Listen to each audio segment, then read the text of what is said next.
Hello YouTube, Dave here again. Today I'm going to be giving you my review of the Pathfinder Pray for Death standalone adventure. This is an adventure for characters of levels starting at 14, and they should reach level 18 by the time they conclude the adventure. Now, this book was sent to me by Paizo for the purposes of doing some reviews or doing some videos on to raise awareness that this is out there. So I do want to thank them for that. However, as is always the case with these types of things, they are not scripting or pre-screening or dictating what is to be said in the video, and the opinions that I express are 100% completely and totally my own. With that said, this video will also contain spoilers, so if you are somebody that is playing in a Pathfinder campaign or you're typically a player, I would ask that you don't watch the video past this next little part that I'm going to mention, but if you are interested in the basic premise, you can send this video to your game master, and if you are some of the players in my in-person Pathfinder game, because I know at least a couple of you do watch the channel, please don't watch this video because I am strongly considering running this adventure for you guys as well. So I put you on your honor system, and I trust you. Even if maybe I probably shouldn't, but I'll give you the benefit here. So the last thing I'll say before moving into the spoiler territory is that the premise of this campaign is that the player characters are members of an assassin's guild, and they have been contacted and given a contract to take out a potentially troublesome warlord. And then from that point on, shenanigans will ensue. So with that, this is the end of the portion of the video where players should be watching, including, again, my own from my own group.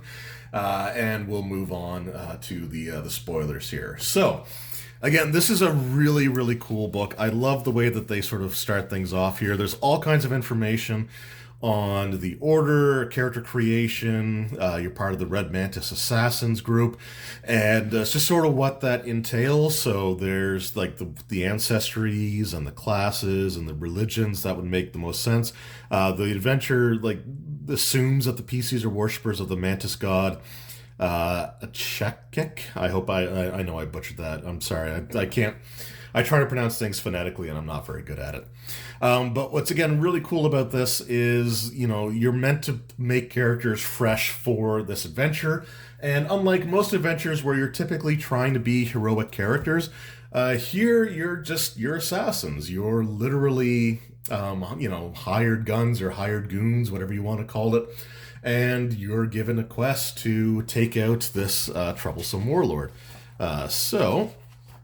As the adventure begins, you do have a section here where you can choose what the players had technically done before the adventure starts, because essentially the adventure begins with them sort of reveling in the success of their last mission before they're given their new mission. And their new mission is to take out this troublesome warlord by the name of, and I'm really bad with names, so just bear with me here. Here we go. So we have Oldorf. So this guy here, he is essentially believed to be the chosen of, or the favored of, the god of war, Gorham.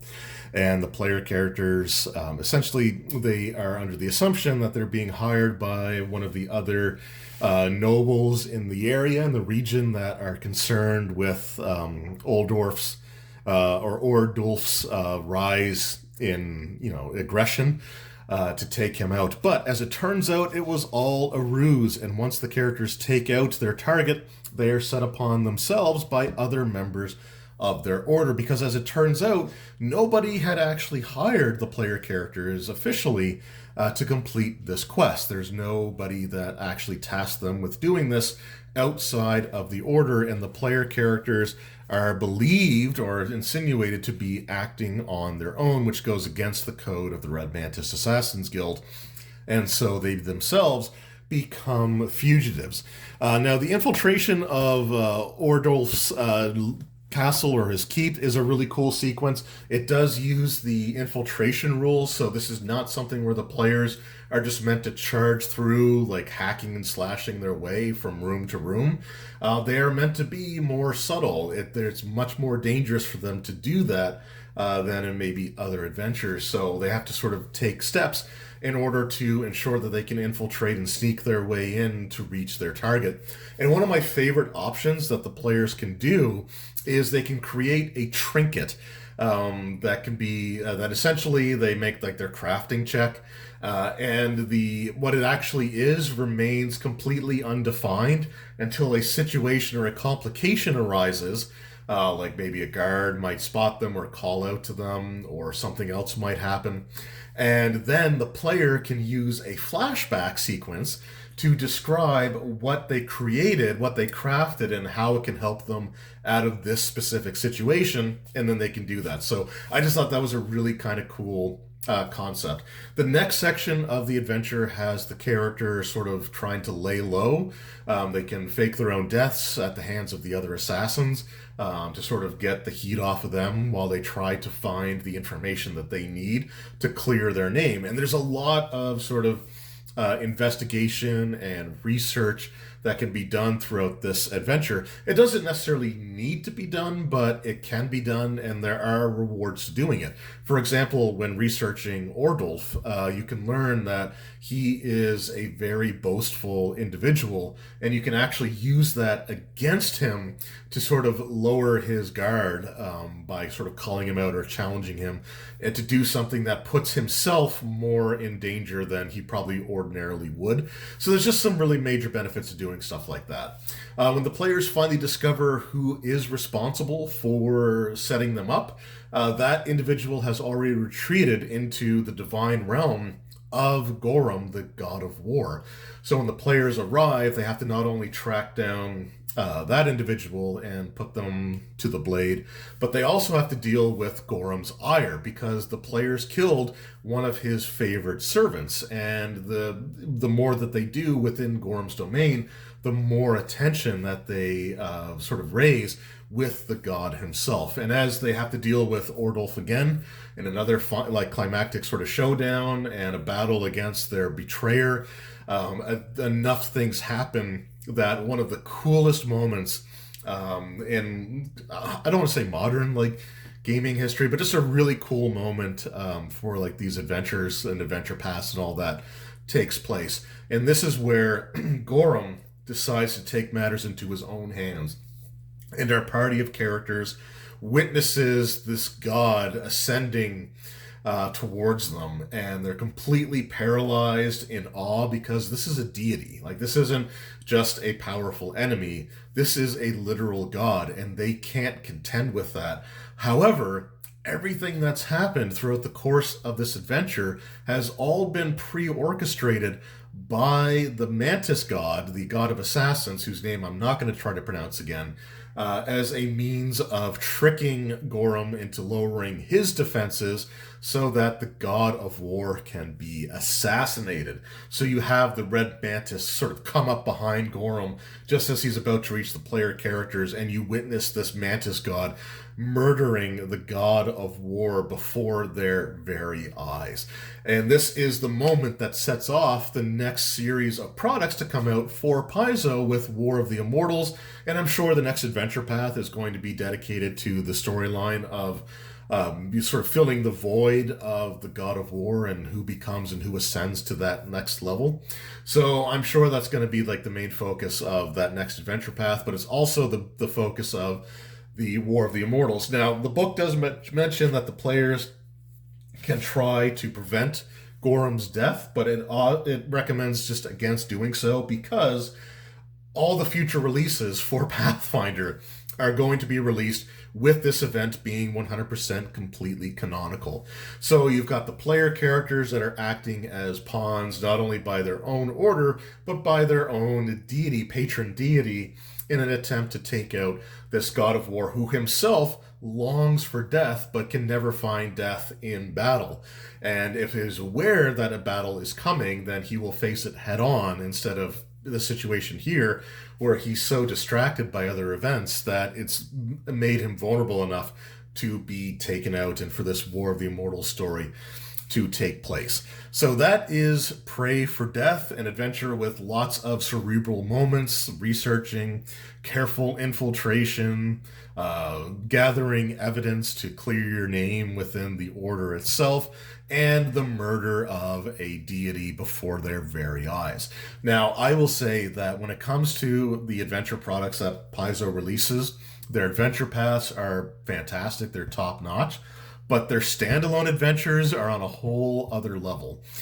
Because with the standalone adventures, they sort of take off the creative shackles and they can just try whatever ideas they come up with. And you had things before where you had an adventure that was all dedicated basically to alchemy and the kind of like crazy things that alchemists can do with the Fall of Plagstone adventure. Then you had a scenario with a plague that turned humans into oozes, meaning that the player characters all had to be like non-human ancestries with the slithering. You had one of the greatest haunted house adventures that I think I've ever seen.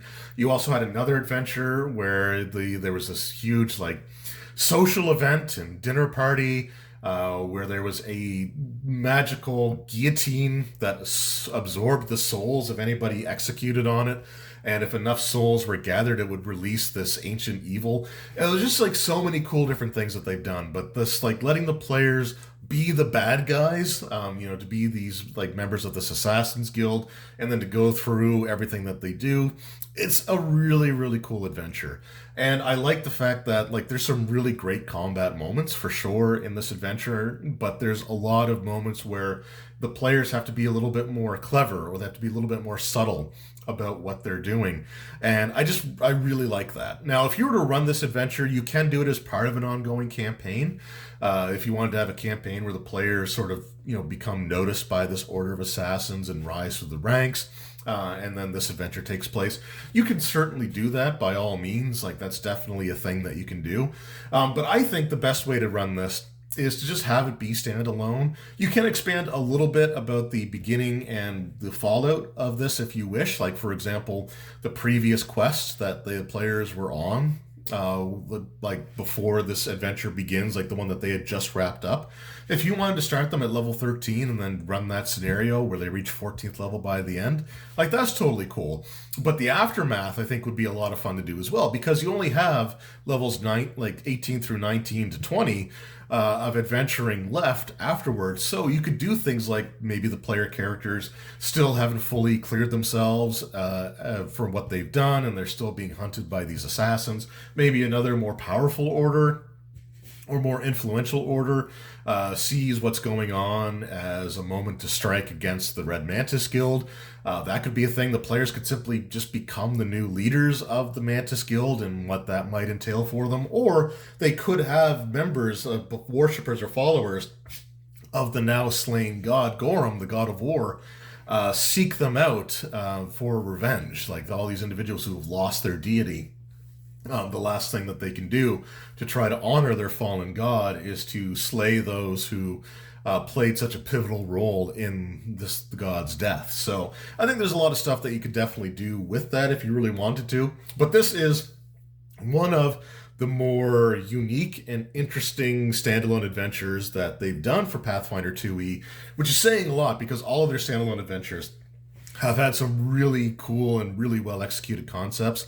And I don't know if I'm necessarily doing this one justice enough, but it really takes advantage of the victory point system in the GM core with infiltration and essentially like a reputation system where the players are actually trying to keep their score low because they don't want to be noticed until they gather all the data, all the information that they can to clear their names as having been set up, rather than just sort of going rogue like they're sort of insinuated to. And yeah, it's just, again, a really, really cool adventure that I definitely want to run for my group. So hopefully the people in my group haven't watched this far, because if they have, then I'm going to be really upset with them.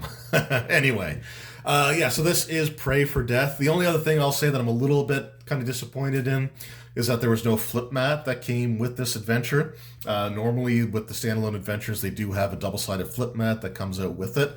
Although there's more of a focus of like many smaller, more intimate locations being used instead of like several larger set pieces. So I can kind of see why they didn't do that. This also came out the same month as the Starfinder playtest, which had its own flip mat. So I kind of get it, but it would have been nice because like on my shelf I have the standalone adventures separated with their flip mats with them as well. So it'll just create sort of a weird looking situation, I guess, on my shelf. But yeah, a really, really cool adventure, a really awesome high level adventure, which contains one of the more pivotal moments to occur, at least up to this point in the Pathfinder, at least second edition world.